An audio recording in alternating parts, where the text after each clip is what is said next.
Rian. Mohon maaf tadi ada yang sudah japri tapi Ustadz tidak segera respon cepat karena masih ada urusan ya. Ini ada Mas Danis Rizky Ramadan, Mas Izzuddin Al-Qasam Ahmad, Mas Yusuf Fadil Nur Firdaus, Mas Eka Jagat, dan Mas Naufal Nisfu Sya'ban Al-Abqari.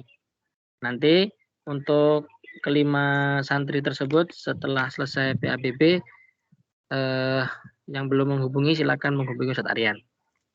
Terima kasih. Bismillah, kita akan mulai kepada materi kita pada pekan ini, yaitu tentang sholat berjamaah. Apakah materi sudah muncul? Sudah. Ya, terima kasih. Afwan, Ustadz tidak pakai laptop, pakai HP, jadi ini share screen-nya miring-miring tadi. Ya, menyesuaikan dengan HP.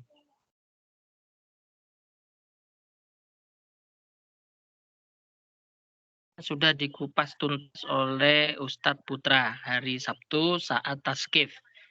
Nah, ini Ustadz hanya menambahkan beberapa materi yang ada di slide ini. Nah, ini ya, tentang sholat, pengertian sholat. Supaya antum tahu apa tahu sholat itu, definisi sholat secara bahasa itu, sholat itu adalah doa. As-sholatu hiya ad-doa. Sholat itu adalah doa. Jadi kalau kita sholat itu sebenarnya kita sedang berdoa. Karena di dalam sholat itu bacaan-bacaan doa semuanya. Kemudian secara istilah, yaitu secara hukum Islam, secara istilah syar'i, yaitu af'alun wa aqwalun muftatahatun bitakbiri wa mukhtatamatun bitaslim. Yaitu ucapan-ucapan ataupun tindakan-tindakan yang diawali dengan takbiratul ihram dan diakhiri dengan salam. Itu adalah sholat. Tentunya dengan cara-cara dan syarat-syarat yang telah ditentukan dalam agama kita, tujuannya untuk mendapatkan ridha Allah Subhanahu wa taala. Jadi cara nggak langsung ya, kalau kamu sholat itu berarti sedang berdoa kepada Allah, ya, sedang berdoa kepada Allah. Baik, nah ini hukumnya, hukum sholat lima waktu itu wajib ya. Wajib itu bahasa Arabnya ada wajib, ada fardu. Nah, kalau fardu itu dibagi dua, ada fardu ain, ada fardu kifayah. Nah, kalau fardu ain namanya aja ain. Ain itu kan mata.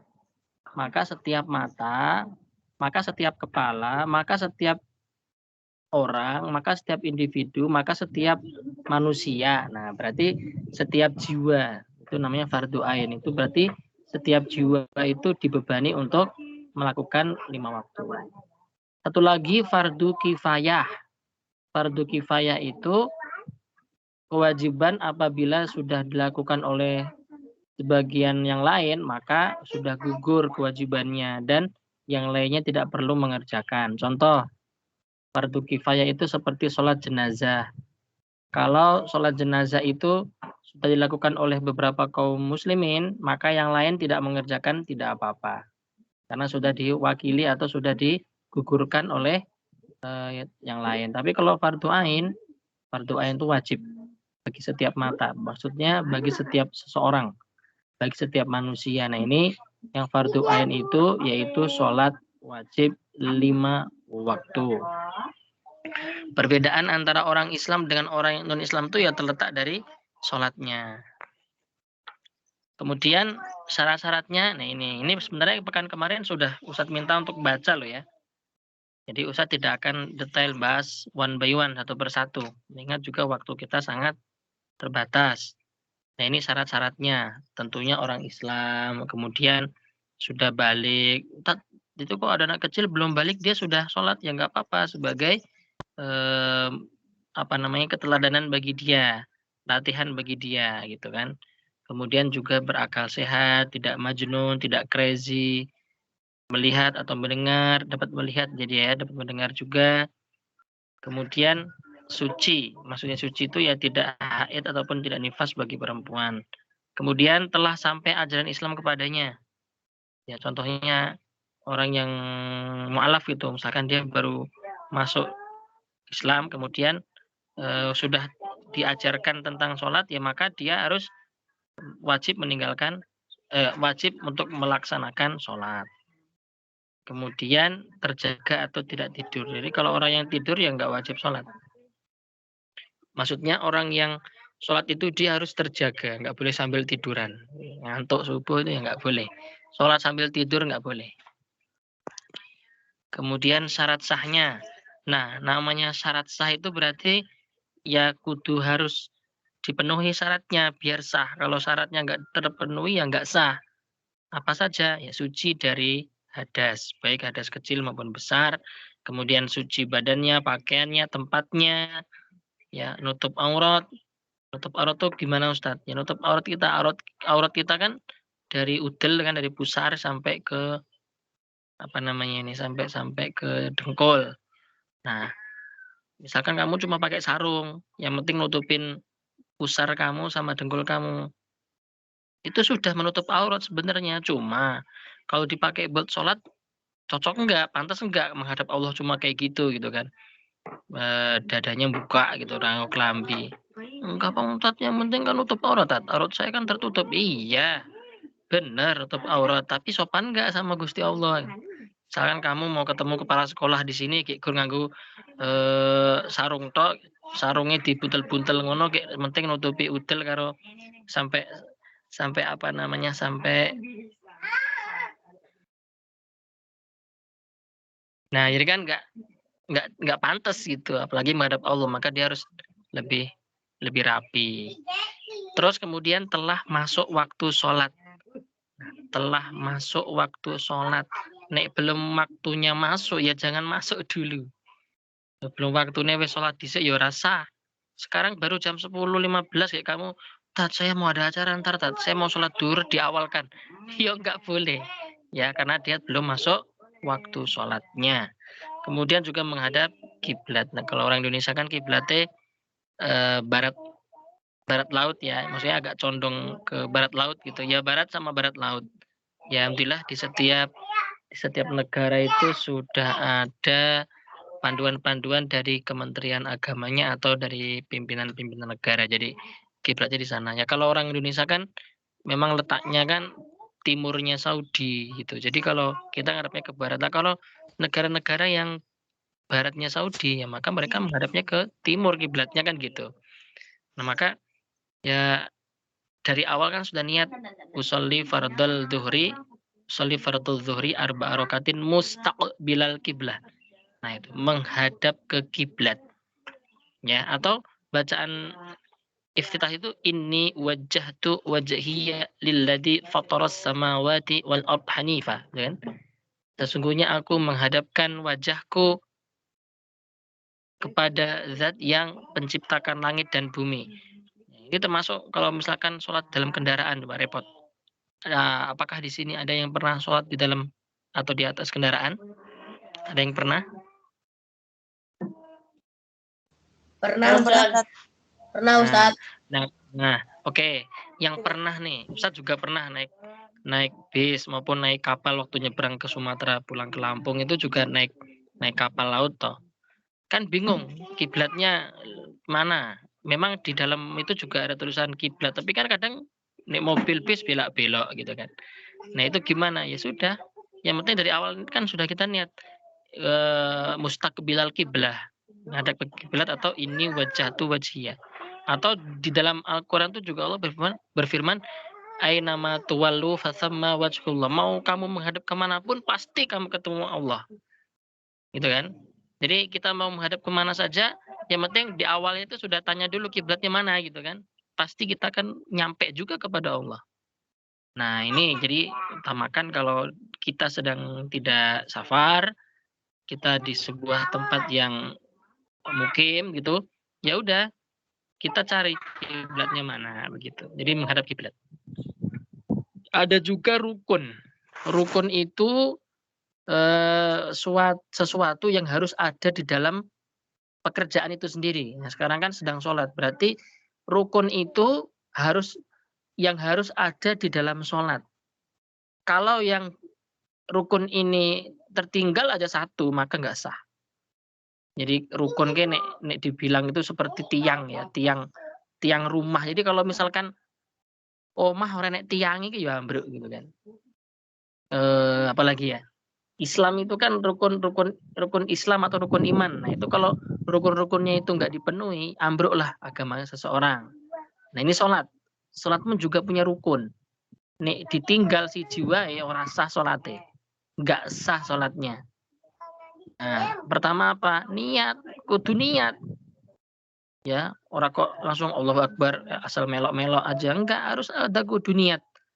Ya niatnya apa? Sekarang sholat apa? Niat. Masa enggak ada niat gitu kan? Kemudian berdiri bagi yang mampu. Kalau enggak mampu ya udah jangan dipaksa. Kan ada rukhsah atau keringanan dispensasi bagi yang tidak mampu berdiri duduk. Enggak mampu duduk berbaring. Bahkan kalau sampai enggak mampu juga, yang penting jangan tinggalkan sholat.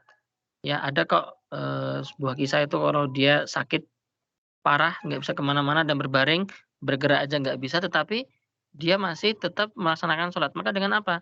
Ya dengan isyarat. Cukup dengan ngedip-ngedipin mata aja dia, ya sambil baca ya. Yang penting kan dia ingat urutan-urutannya setelah ruku, i'tidal, terus sujud dan seterusnya sampai akhir sama ingat bacaan-bacaannya. Kemudian setelah itu takbiratul ihram. Ya Allahu Akbar. Itu wajib.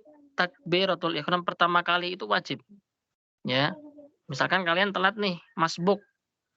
Masbuk ya, meskipun kalian langsung eh, apa jamaahnya yang dipimpin imam itu sudah sujud, kalian pengen langsung masbuk dan ikut sujud, jangan langsung sujud blek ya. Tapi harus takbiratul ihram dulu. Sampai di sini paham nggak kira-kira yang dijelasin sama Ustadz? Paham, Dat. Saya ulangi lagi ya. Misalkan kita nggak mau ketinggalan gerakan imam, imam sudah sujud. Atau imam atahiyat, sedang atahiyat. Ya, memang ada beberapa pendapat ya. Imam sedang atahiyat, kemudian kita datang masbuk kok. Lalu setelah itu jangan langsung duduk, langsung blek ikut atahiyat, tapi harus dengan takbiratul ihram dulu. Allahu Akbar. Lalu Allahu Akbar kita setelah itu Allahu Akbar lagi, kemudian kita baru ikut atahiyat.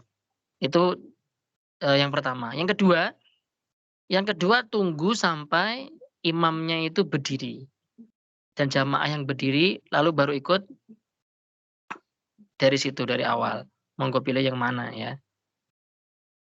Nah, terus kemudian yang berikutnya adalah membaca Al-Fatihah. Membaca Al-Fatihah itu rukun. Kamu nggak baca Al-Fatihah nggak sah sholatnya. Tidak sah sholatnya. Ya, jadi baik itu mau jahar ataupun sir, baik itu dilafatkan ataupun di dalam hati, tetap baca Al-Fatihah. Pertanyaannya, Ustadz, kan kita jamaah nih, Tat. Terus kemudian gimana? Kita kan makmum, Ustaz. Kita baca Al-Fatihah lagi enggak? Kan sudah baca Al-Fatihah oleh imam. Nah, kira-kira seperti itu jawabannya pilih. Selama ini kalian kalau sholat jamaah, kamu baca Al-Fatihah enggak? Kan udah dibaca sama imam. Gimana? Kamu baca Al-Fatihah enggak deh? Baca tapi pelan, Ustaz. Baca. Oke, berarti kalian tetap baca kan? Meskipun pelan? Iya, Tat. Oke. Sekarang saya jelaskan. Menurut pendapat ulama, insya Allah nanti di pelajaran tafsir tiap hari Kamis, insya Allah nanti Ustaz akan sampaikan materi itu kayak kemarin ya. Kan kita bahas tafsir. Jadi membaca Al-Fatihah itu wajib, ya wajib. Menurut Imam Syafi'i wajib. Meskipun imamnya sudah membaca Al-Fatihah, makmum tetap wajib baca Al-Fatihah. Itu menurut Imam Syafi'i. Selain Imam Syafi'i, nggak baca Al-Fatihah nggak apa-apa. Kan sudah dipimpin sama imam. Tugas pokok imam kan mimpin. Itulah fungsinya sholat jamaah. Sholat jamaah itu sudah ada yang mimpin. Jadi kita ikut pimpinan gitu. Kan pasti pimpinannya baca Al-Fatihah. Maka makmum nggak usah baca. Nah, itu ada pendapat yang kedua seperti itu. Kalau kalian tanya, kalau Ustaz Aryan sendiri gimana, Tat? kalau saya pribadi saya baca Al-Fatihah lagi. Ya, saya baca Al-Fatihah lagi. Begitu kalau Ustaz Aryan ya. Nah, kemudian setelah itu rukuk. Jangan langsung sujud. Enggak boleh. Rukuk dulu bacaannya. Subhana rabbiyal azimi wa bihamdi dan seterusnya. Kemudian i'tidal samiallahu liman hamidah. Nah, kemudian sujud, kemudian duduk di antara sujud, rabbik firli warhamni wajburni warfa'ni warzukni wadini wa'afini wa'fu anni. Kemudian duduk tasyahud, at-tahiyyatul mubarakatus sholawatut thayyibatulillah dan seterusnya. Dan juga jangan lupa membaca sholawat Nabi. Lalu mengucapkan salam. Ya, selesainya sholat itu ditandai dengan mengucapkan salam. Assalamualaikum warahmatullahi wabarakatuh. Assalamualaikum warahmatullahi wabarakatuh. Lalu tertib. Tertib itu gimana, Tat? Ya kudu urut, kudu tertib. Dari awal sampai akhir kudu tertib. Ya, urutan-urutannya kudu tertib. Jangan sujud dulu kalau belum rukuk sama i'tidal. Ya. Jangan salam dulu kalau belum selesai rokaatnya. Nah, pokoknya harus tertib. Kemudian sunnah. Nah, meskipun sunnah itu kan kalau dikerjakan berpahala, kalau enggak ya ora apa-apa. Tapi kalau untuk sholat meskipun sunnah tetap dilakukan. Ya. Contoh nih, mengangkat kedua tangan pada saat takbiratul ihram. Kalian mungkin nanti akan mendapati yang semacam ini. Kalau Ustadz Aryan kan belum pernah ke Timur Tengah ya. Tapi dapat info dari teman-teman, dari guru yang sudah haji, umroh atau belajar di sana itu gini. Kamu jangan kaget kalau kamu nanti di sini melaksanakan ibadah umroh atau haji, kumpul dengan orang banyak, dengan berbagai negara. Sholat itu pas ketika takbiratul ihram tuh nggak ngangkat kedua tangan, langsung Allahu Akbar, langsung sedekep gitu. Jangan kaget, ya. Karena mengangkat kedua tangan itu pada takbiratul ihram itu sunnah.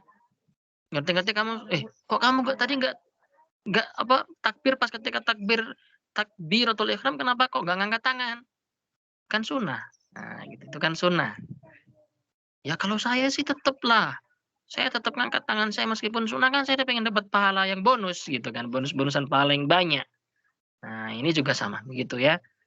Kemudian bersedekap, melihat ke arah tempat sujud, membaca doa iftitah, membaca ta'awud, diam sebelum baca Al-Fatihah, membaca amin. Nah, ini pas ketika baca amin usahakan kalian juga baca. Pas ketika waladhdallin, amin. Ini iso bareng ya. Jangan disiur waladhdallin, amin. Baru udah amin rampungan. Ya, kudu bareng. Karena ada sebuah riwayat kalau membaca amin ya, malaikat juga ikut amin maka akan didoakan oleh para malaikat. Insya Allah akan diampuni dosanya. Nah ya, kemudian membaca surat-surat pendek, sunnah bagi makmum mendengarkan bacaan imam, mengeraskan bacaan pada rokaat pertama dan kedua, membaca takbir intikal pada saat pergantian gerakan sholat. Nah, kalau untuk yang perempuan sih, kalau amin nggak perlu banter-banter. Kalau akhwat itu aminnya cukup dia dengarkan untuk dirinya sendiri. Kalau jamaah laki-laki dan perempuannya banyak, ya kalau di rumah ya mungkin yang penting terdengar suara oleh imam. Ini kalau misalkan diem aja ya bingung, ya kan? Misalkan suami istri, suaminya waladhdallin. Loh kok istri menang baik? Enggak bilang amin lirih gitu suaranya. Lah kan ya apa? Tiba turu lah ya kan nggak tahu. Ini juga masih termasuk sholat sunah-sunahnya tadi ya. Nah, Ustaz langsung bacakan yang terakhir ada kunut. Nah, kunut setelah i'tidal. Ya. Jadi kunut itu sunnah. Kalau mau ngerjain monggo, enggak juga enggak apa-apa. Yang penting jangan debat, kamu enggak kunut, ora sah, enggak sah sholatnya. Ya enggak boleh menyalahkan begitu ya, karena itu sunnah saja. Kalau di Al-Huda memang kita tidak pakai, ya kita seringnya tidak pakai. Kalau misalkan mau pakai, ya boleh, tapi kita di pondok kita tidak pakai. Nah ini sholat wajib berjamaah hal-hal yang membatalkan sholat. Apa saja? Sholatnya batal kalau meninggalkan salah satu rukun. ya enggak sujud misalkan atau enggak takbiratul ihram atau enggak salam, selesai tahiyat enggak salam langsung lungo ya ora sah, ya enggak sah salatnya. Maka harus lengkap sempurna rukunnya. Meninggalkan salah satu syarat, ya. Syaratnya tadi kan harus Islam, bukan. Lah tiba-tiba dia murtad, ya udah batal salatnya, ya kan? Kemudian berbicara di luar bacaan salat dengan sengaja, enggak boleh. Lagi salat kayak ngomong, lagi salat kayak kemudian dipanggil, "Koh, koh, dalam Bu." Bismillahirrahmanirrahim, lanjutin salatnya, enggak boleh ya. Lagi sholat dipanggil ibu, "Nggih Bu," baru pikir lanjut lagi sholatnya, ya nggak boleh ya. Kemudian bergerak 3 kali berturut-turut selain gerakan sholat, boleh ya. Kemudian makan, minum apalagi, tertawa apalagi. Kalau tertawa sampai terbahak-bahak nggak boleh. Kemudian terkena najis, ya kalau pas ketika terkena najis, misalkan pas lagi, sholat, kemudian, dia ngompol misalkan, berarti atau berhadas kecil, besar, ya maka dia nggak sah sholatnya, batal sholatnya. Terus juga ini penting, mendahului imam, ini nggak boleh. Ya, mendahului imam itu nggak sah sholatnya kita. Kalau lagi sholat jangan mendahului imam. Kalau mendahului nanti nggak sah. Nah, kadang kan ada toh beberapa imam itu yang berdirinya agak lama. Kadang tuh kan habis sujud bacanya gini, Allahu Akbar. Tapi nggak cepat-cepat berdiri imamnya tuh. Nah, kita jangan berdiri dulu. Pokoknya pokoknya perhatikan imam. Imam kalau dia belum berdiri, masih ancang-ancang mau berdiri itu loh, masih kayak jongkok mau berdiri itu, ya kamu jangan duluin berdiri, nggak sah ya, batal nanti sholatnya. Kemudian berubah niat, sholat duhur kok diganti niat asar, ya salah, nggak sah, batal sholatnya. Atau memang membatalkan sholat, ya udah, kalau wis dibatalnya ya batal. Nah, ini waktu-waktunya silakan dibaca sendiri ya, saya tidak akan menyampaikan.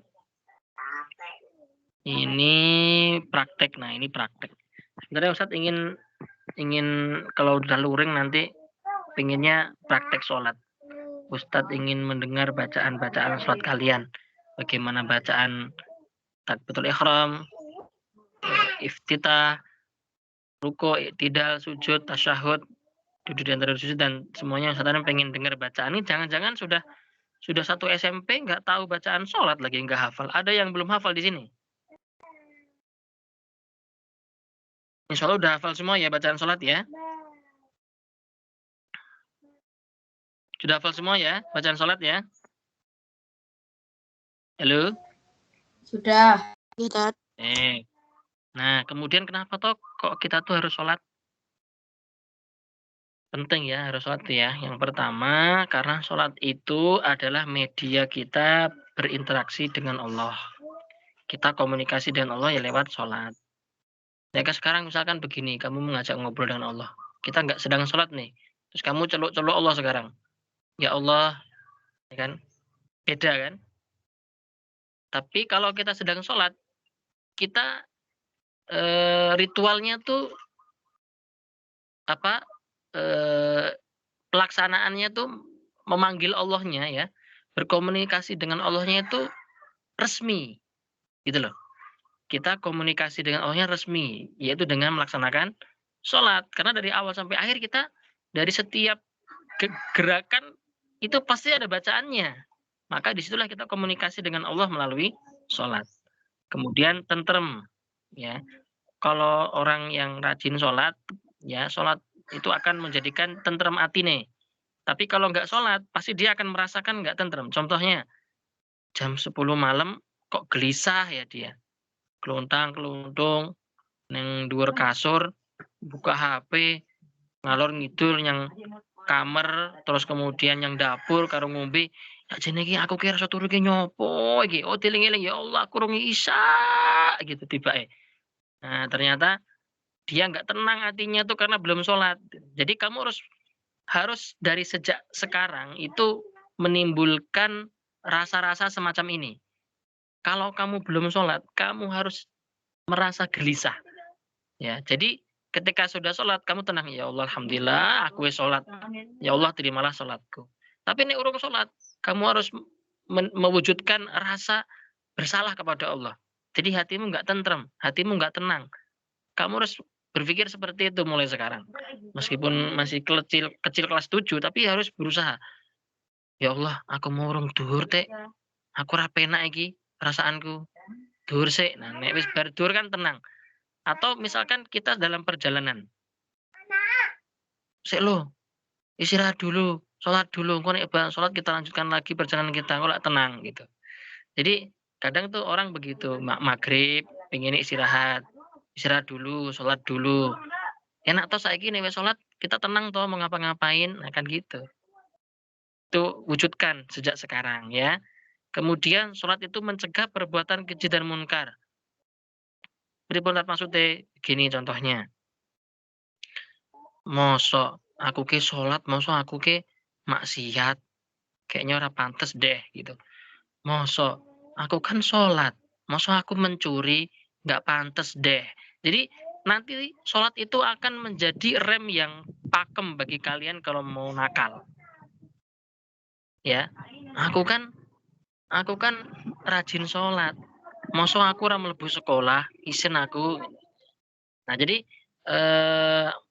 akan menjadi rem bagi kita saat kita terjerumus ke dalam sebuah kenakalan atau kemaksiatan, ya, keji dan munkar. Kemudian tentunya yang terakhir yaitu kalau kita pengen dapat ridho, apa tuh ridho tuh? Apa itu ridho, Mas? Ada yang tahu ridho artinya apa? Ada di sini yang namanya ridho? Halo? Ikhlas? Boleh, ikhlas artinya boleh. Rela, ya. Manut Gusti Allah. Pokoknya ridho, aku ikhlas, aku terima, aku rela. Ya. Pokoknya manut Gusti Allah. Nah, sarana untuk mendapatkan ridhonya Allah di dunia dan di akhirat. Nek Allah sudah ridho, apapun dikasih. Nah, bagaimana cara mencari ridhonya Allah? Dengan sholat. Ya, dengan sholat. Nah, sudah ya. Sudah waktunya sudah ini. Nah, ini antum baca sendiri. Nih, pengaturan shaf atau barisan sholat. Untuk shaf laki-laki dewasa berada di shaf paling depan pada jamaah laki-laki. Shaf anak-anak laki-laki berada di shaf belakang pada para jamaah laki-laki. Untuk shaf perempuan dewasa berada di shaf paling belakang jamaah perempuan. Untuk shaf anak-anak perempuan berada di shaf depan pada jamaah perempuan. Kenapa kok anak kecil nggak boleh di depan? Misalkan kayak Hilya anak saya itu sholat di depan, ya udah nanti bikin gaduh. Nanti malah imamnya nggak fokus, salah bacaan, salah rokaat. Ya, jadi anak-anak tuh di belakang, ya, belakang. Nah, kadang beberapa tempat itu yang ada yang jamaah yang bawa anaknya itu, makanya kadang ditempatkan di rotok di belakang begitu. Terus kemudian nih syarat jadi makmum. Insya Allah sudah antum pahami ya. Makmum ada dua, makmum muafik sama makmum masbuk. Ya kebalikannya aja, kalau masbuk ini makmum sing telat, ya kan? Ya, dia itu tidak mengikuti imam dari awal, makanya nggak sempurna. Terus dia nambah rokaat sendiri, yang tertinggal berapa rokaatnya dilengkapi. Nah, kalau untuk yang muafik ya dia dari awal sampai akhir ikut imam, ya ikut imam.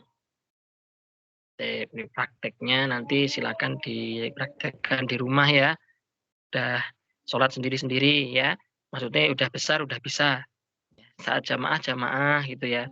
Terus kemudian nanti kalau udah sampai di pondok nanti akan usahakan selama kelas 7 nanti akan ada praktek sholat. Disiapkan dari sekarang bacaan-bacaannya harus hafal. Barangkali itu. Oh, satu lagi. Yaitu lafadz adzan. Ini harus bisa ya. Jangan sampai salah pelafalannya. Nih ya. Ustadz contohkan. Laki-laki harus bisa adzan dan qomat.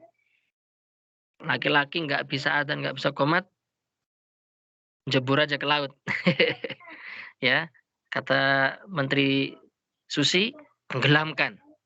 Ya, masa laki-laki nggak bisa adzan?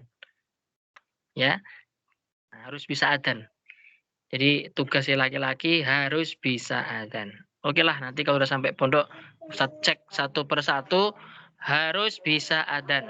Ustadz nggak menentukan lagu atau irama atau langgam, terserah, pokoknya harus bisa adzan dan hafal urutan-urutannya, ya. Terus dulu aja saat kita masih kecil baru lahir itu kan diadani, diikomai. Nanti kalau meninggal juga begitu. Maka harus bisa selama seumur hidup kita. Lagi pemimpin, laki-laki pemimpin. Simak lafadznya biar tidak salah. Allahu Akbar. Allahu Akbar. Ya. Bukan akl. Ya, atau akbar. Bukan Allahu Akbar. Ini huruf kaf. Allahu Akbar. Allahu Akbar. Nah, harus jelas ya. Kemudian asyhadu. Shinnya harus besar. Asyhadu. Haknya juga harus tebal. Asyhadu.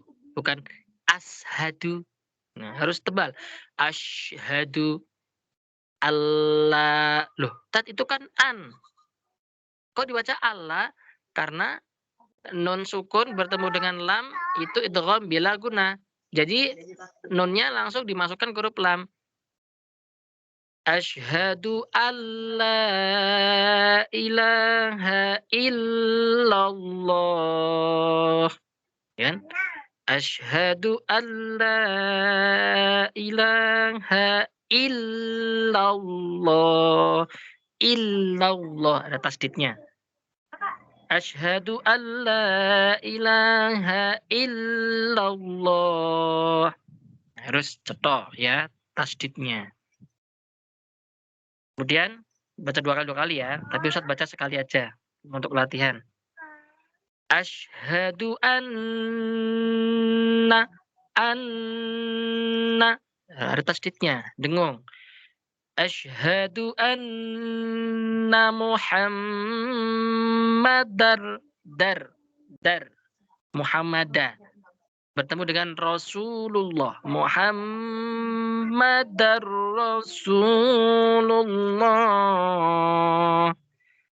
Asyhadu anna Muhammadar Rasulullah. Muhammad. Itu juga mimnya ada dengung ya. Hayya. Hayya. Itu ada tasdidnya. Hayya 'alas shalah. Ala. Pakai ain. Hayya 'alas shalah. Shalah. Tak marbutoh. Di akhir diwakafkan. Hayya 'alas shalah. Shalah gitu. Kemudian hayya 'alal falah. Falah. Hak tipis, bukan falah. Bukan falah. Bukan ya, tapi tipis. Hayya 'alal falah. Falah. Dan juga harus cetok. Falah. Bukan falah. Bukan hayya 'alal falah. Bukan itu. Ya. Bukan falah. Kalau falah itu artinya petani. Tapi kalau falah artinya kemenangan, kesuksesan. Hayya 'alal falah. Nah, begitu. Kemudian Allahu Akbar, Allahu Akbar. La ilaha illallah. La ilaha illallah. Jadi pelafalan hurufnya harus cetha. Yang ha ya dibaca ha, yang ha dibaca ha. Baik, saya akan coba. Adzan pendek saja. Allahu Akbar, Allahu Akbar. Allahu Akbar, Allahu Akbar. Asyhadu an la ilaha illallah. Asyhadu an la ilaha illallah. Asyhadu anna Muhammadar Rasulullah. Asyhadu anna Muhammadar Rasulullah. Hayya 'alas shalah. Hayya 'alas salah.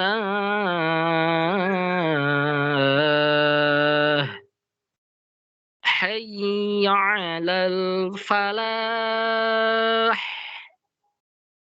Hayya 'alal falah.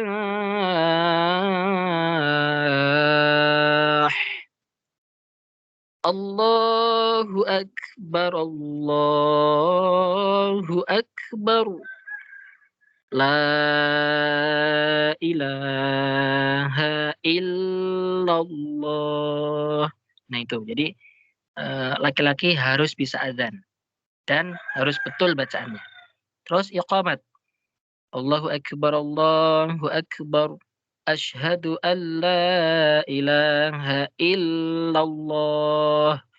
Asyhadu anna Muhammadar Rasulullah. Rasulullah. Hayya 'alas shalah. Hayya 'alal falah. Qad qamatis sholatu, qad qamatis shalah. Kalau mau digabung begitu. Kalau dipisah, qad qamatis shalah.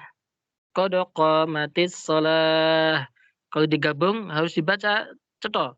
Qad qamatis sholatu, qad qamatis shalah. Ulangi. Qad qamatis sholatu.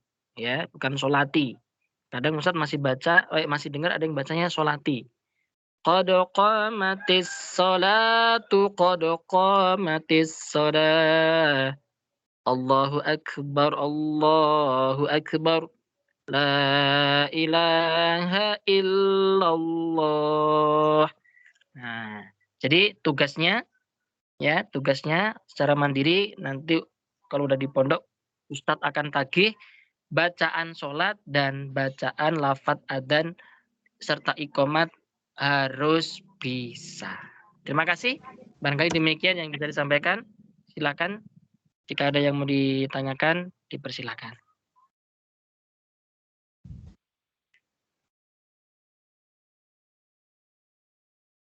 Tidak. Ya, ada pertanyaan tidak? Sudah paham ya, insya Allah ya? Tentang sholat sudah paham? Insya Allah paham, Dad. Alhamdulillah. Tentang azan, iqamat sudah paham? Paham. Paham.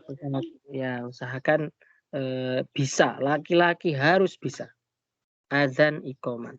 Dan juga mimpin sholat. PR-nya nanti pokoknya harus dilaksanakan. Ditambah satu lagi, kalau sholat subuh, ada bacaan apa? Kunut. Ya, kalau sholat ada kunut. Kalau adzannya ada tambahan apa? Salatu khairum minan naum. Nah, itu cara pelafalannya juga begini. Harus diperhatikan. Kalau semacam ini salah nih. Nih, Ustadz bacakan yang versi salah.